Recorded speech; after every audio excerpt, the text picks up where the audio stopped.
Imagine तुम exam में बैठे हो और तुम अपने आगे वाले की हेल्प करते हो और जब वो आंसर फ्रंट रो तक पहुंचता है तब तक उसका कंप्लीट मीनिंग चेंज हो जाता है और you can say its actual meaning is lost.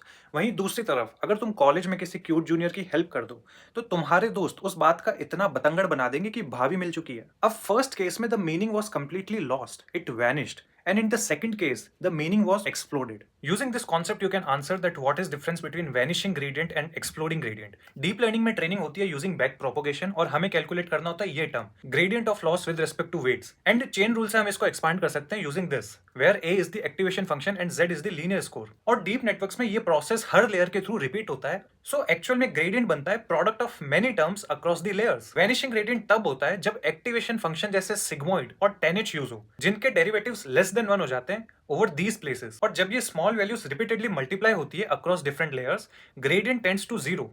As a result early layers के वेट अपडेट नहीं होते एंड मॉडल लर्न करना स्टॉप कर देता है। Second case is the exploding gradient. ये तब होता है जब डेरिवेटिव या वेट की मैग्नीट्यूड ग्रेटर देन 1 होती है और रिपीटेड मल्टीप्लिकेशन से ग्रेडियंट बहुत लार्ज हो जाता है एक टाइम के बाद। As a result weight updates to a very large value and training unstable या फिर डाइवर्ज हो जाती है। बट मशीन लर्निंग में we want to converge things, इसीलिए एक्सप्लोडिंग ग्रेडियंट एक गलत चीज है। This is the most basic answer which should come in your mind first. Bye bye.